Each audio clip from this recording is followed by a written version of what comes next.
কেসকিবান্দির পুতের নাম সুলতান খা, বাংলাদেশের সংবিধান লিখে দিব। সংবিধান তাজউদ্দিন বুঝে না, না সৈয়দ নজরুল সংবিধান বুঝে না, আসাদুজ্জামান খানরা, মনোরঞ্জন ধর, ডক্টর কামাল হোসেনরা সংবিধান বুঝে না। ওই আলী রিয়াজ বুঝে সংবিধান। আলী রিয়াজ ডক্টর কামাল হোসেনের মোহরির কাজ করে দেখতো বুঝে কিনা। ওই যে রাতের পর রাত না ঘুমাইয়া 381 ঘন্টা বিতর্ক করে 9 মাসের সংবিধান করলো, সেইটা বাংলাদেশের সংবিধান সুরিয়া ফেলাই দিয়ে নতুন করে লিখে দিব।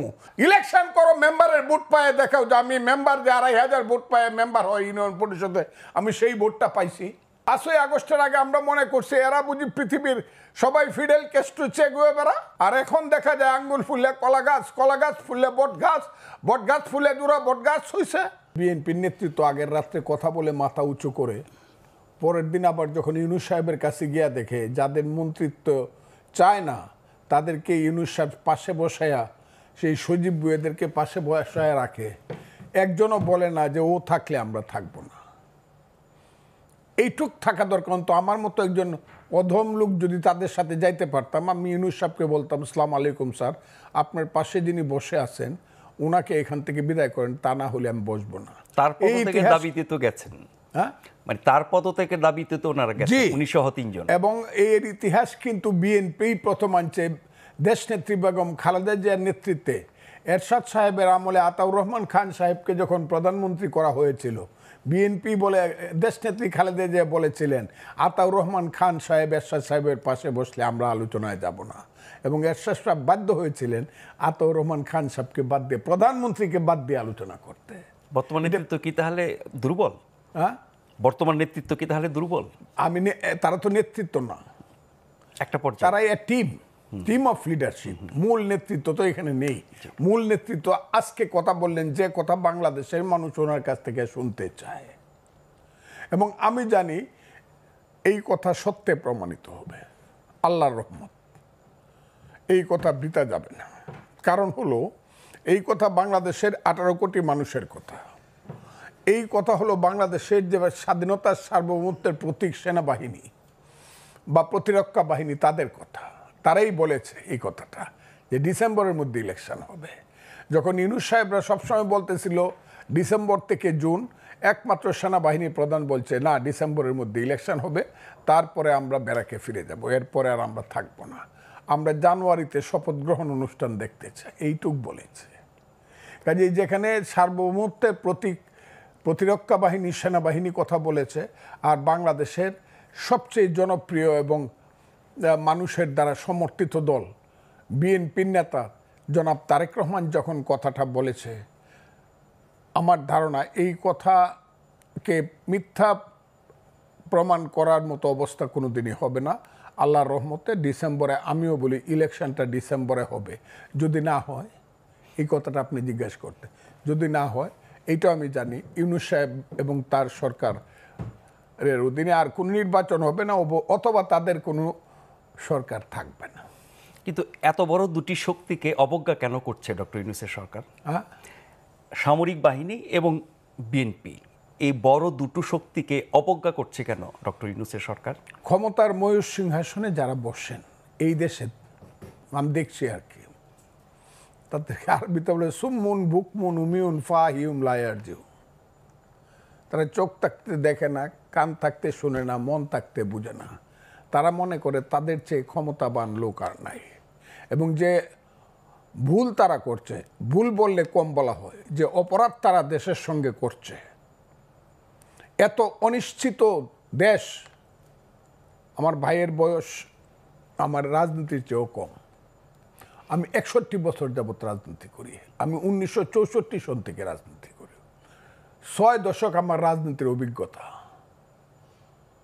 কেউ কোনোদিন দেশের এই ধরনের ক্ষতি করে, এত অনিশ্চিত দেশ থেকে আপনি রাস্তা দিয়ে হাঁটতে পারবেন না, রাত্রেবেলা ঘুমাইলে পরে আপনি ট্রাকের শব্দ শুনবেন, সেই ট্রাকের উপরে মেশিন গান, আর্মি কেন সারা রাত ঘুমাবে না, রাস্তা দিয়ে চলা যায় না, 10টার পরে 9টার পরে হইলে মা ছেলেকে খোঁজ নেয়, তুমি কোথায় আছো, তাড়াতাড়ি বাসায় আসো। এটা কি পৃথিবীর কোনো রাজধানীতে হয়?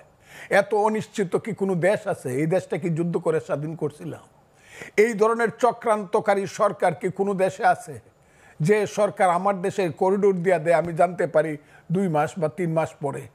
1 বছর যাবত আমার দেশের একটা দ্বীপ, আমি মনে করি এটা সবচেয়ে সুন্দর দ্বীপ, সেন্ট মার্টিন দিয়ে রাখছে একটা রাজাকারের বাচ্চা, ওই যাকে সবাই ফুলপরি কয়, এই যে মেয়েটা, আমি বলি ভদ্র মহিলা, মানুষ বলে মেয়েটা,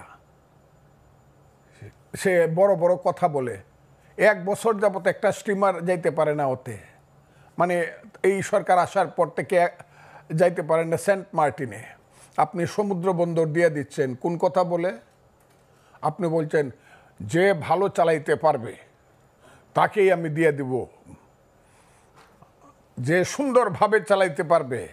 আমার দেশ সুন্দর কি অসুন্দর ইউনূস সাহেব আপনি কি জানেন? আপনি যুদ্ধ করছেন, দেশটাকে আপনি সৃষ্টি করছেন, আমি সৃষ্টি করছি, যারা সৃষ্টি করছে তাদের সঙ্গে আমি ছিলাম।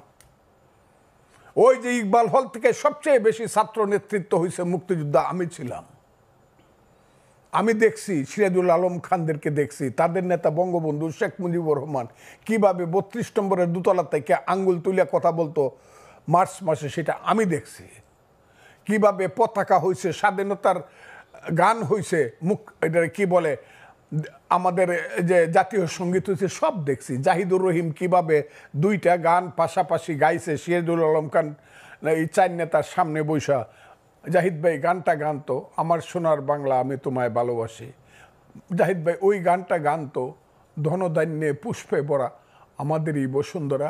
ইকবাল হলের অতে বৈশা, গেস্ট রুমে বৈশা সবাই বলল যে এই গানটা আমাদের পছন্দ হয়েছে, কারণ 2টা গানই পছন্দের, কিন্তু যেহেতু ওইটা হইলো বিশ্বকবির গান, নোবেলে আমরা পছন্দ করলাম, এই গানটা বঙ্গবন্ধু জিনিসটা চয়েস করলেন। কথাগুলো খুব বুঝবেন।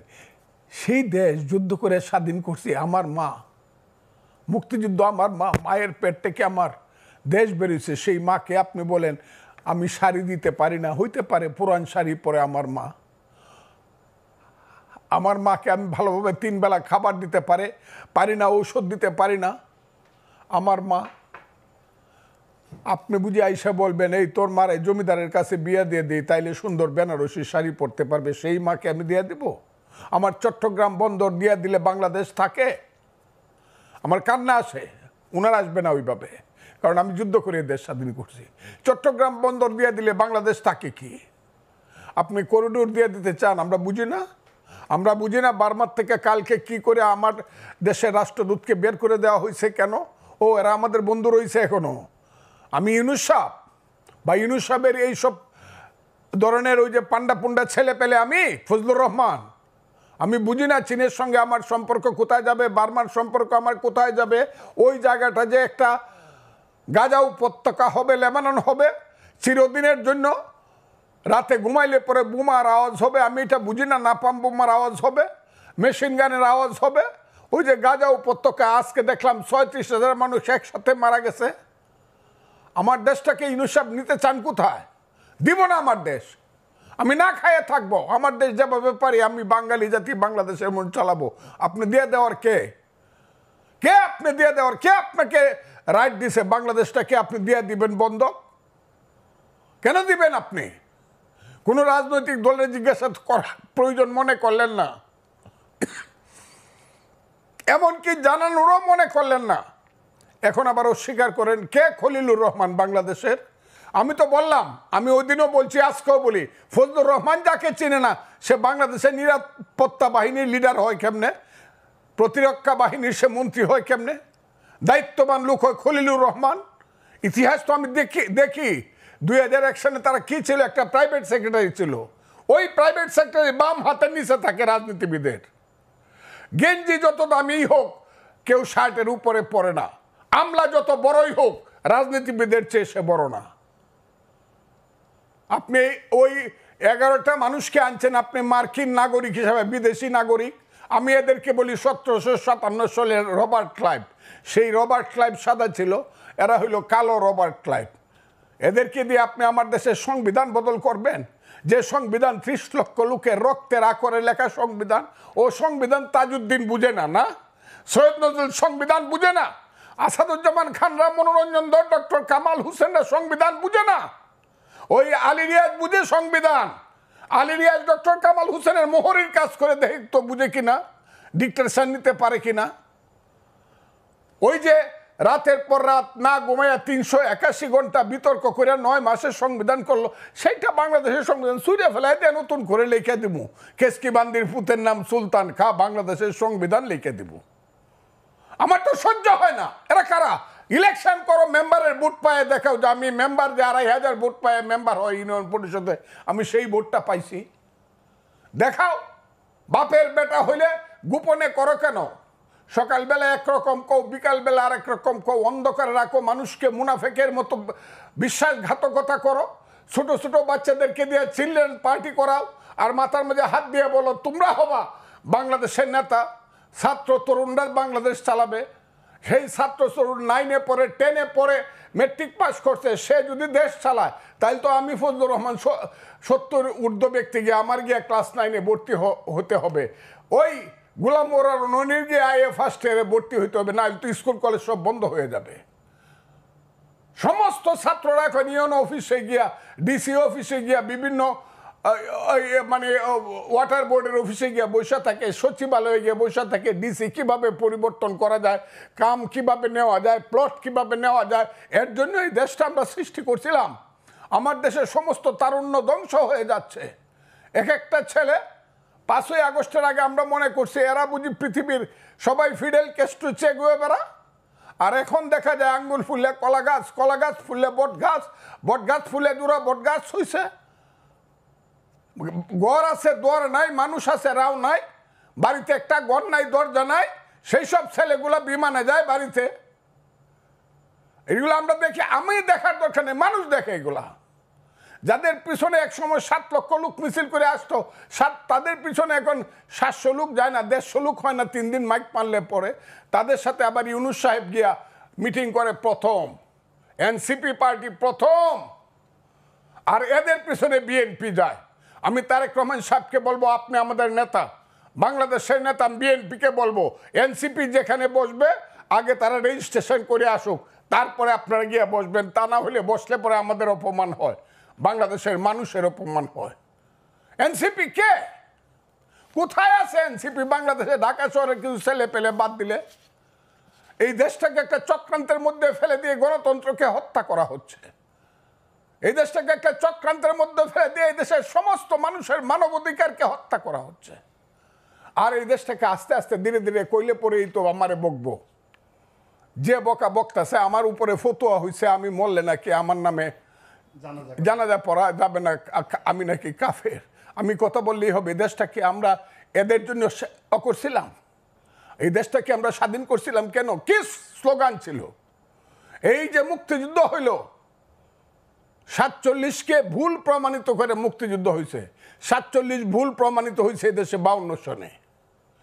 যেদিন বলা হয়েছে আমার মায়ের বাসা, মুখের বাসা, যেদিন বলা হয়েছে 62 সন, 64 সনে শিক্ষা আন্দোলনে আমি বাঙালি, আমার শিক্ষা ব্যবস্থা ভিন্ন রকম হবে, বাংলা হবে উর্দুর সমান সমান একটা ভাষা, সেই দিনই তো পাকিস্তানের 47 ফলস প্রমাণিত হয়েছে। যেদিন 6 দফা দিয়ে দিছে শেখ মুজিবুর রহমান, 7ই জুনে যেদিন স্লোগান হয়েছে তুমি কে আমি কে বাঙালি বাঙালি, যেদিন 69 সনে 11 দফা আন্দোলনের স্লোগান দিয়ে আসাদরা মারা গেছে, মতিউররা মারা গেছে, তোমার আমার ঠিকানা পদ্মা মেঘনা যমুনা, 70 সনে বঙ্গবন্ধু শেখ মুজিবুর রহমানের নেতৃত্বে 7ই ডিসেম্বর যখন মেজরিটি হইয়া পাকিস্তানের ক্ষমতা পাওয়ার কথা ছিল, দেয় নাই, যখন স্লোগান দিছে বীর বাঙালি অস্ত্র ধরো বাংলাদেশ স্বাধীন করো, সেই তো যুদ্ধ করছিলাম। আমি তো স্লোগান দিছিলাম পিন্ডি না ঢাকা, ঢাকা ঢাকা। আমি তো স্লোগান দিছিলাম পাঞ্জাব না বাংলা, বাংলা বাংলা। সেই যে বাংলা, কোন বাংলা? সেই বাংলা হলো গণতন্ত্রের বাংলা। গণতন্ত্রের জন্য দেশে যুদ্ধ হয়েছিল। ইউনুস সাহেব বুঝেন, আপনি অনেক বড় মাপের মানুষ, আপনি আমার চেয়ে 10 বছরের বড়, আপনাকে আমি এমনি ব্যক্তিগতভাবে সেলিউট করি, কিন্তু আপনি কি বুঝেন গণতন্ত্র কাহাকে বলে, ইহা কত প্রকার কি কি? আমরা যখন যুদ্ধ করি বাংকারে থাইকে থাইকে পাঞ্জাবির বুকে যখন ঠিকার টিপি, পাশের ছেলেটা যখন গুলি খায়া 5 হাত উপরে উঠে বলে মামা, মাকে তুমি দেখো, সেই মা পাগল হয়ে মারা গেছে। ইউনুস সাহেব বুঝেন মুক্তিযুদ্ধ কাহাকে বলে? সেই মুক্তিযুদ্ধ করে লাখ লাখ লোক শহীদ হয়েছে। আমি যে ক্যাম্পে ছিলাম, মৈলাম ক্যাম্প, বালাট ক্যাম্প, মেঘালয়ে, সেই মৈলাম ক্যাম্পে 50,000 শিশু এবং নারী মারা গেছে। অনেকে চ্যালেঞ্জ করে 3 লাখ লোক পায়, আরে 3 লাখ না 7 লাখ লোক তো মারা গেছে শুধু শুধু শরণার্থী ক্যাম্পে। একটা যুদ্ধে খুলনাতে 18,000 লোক একদিনে মারা গেছে, এটা 8ই ডিসেম্বর।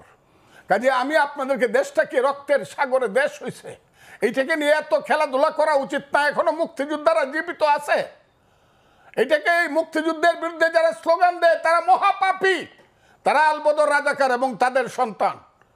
এখন দেশটাকে সেই দিকে নেওয়ার চেষ্টা করছে। এক বড় মৌলানা দেখলাম বক্তৃতা করছে, পৃথিবীর শ্রেষ্ঠ দেশ নাকি আফগানিস্তান। আমি মৌলানার নামটা বলতে চাই না, বলতে পারি। আমার কাছে মনে হয়েছে আরে বাংলাদেশ এটা নাকি আফগানিস্তান বানাইতে চায় উনি, যে আফগানিস্তানকে লিগেল জাতিসংঘের 212টা দেশের একটা দেশ স্বীকৃতি দেয় না, যেখানে 1/3 মানুষ রাতের বেলায় না খায় থাকে। সেই আফগানিস্তান বানানোর জন্য, সেই সাম্প্রদায়িক এবং মৌলবাদী দেশ বানানোর জন্য আমার দেশে প্রত্যেক শুক্রবারে মসজিদ থেকে মিছিল বের হয়।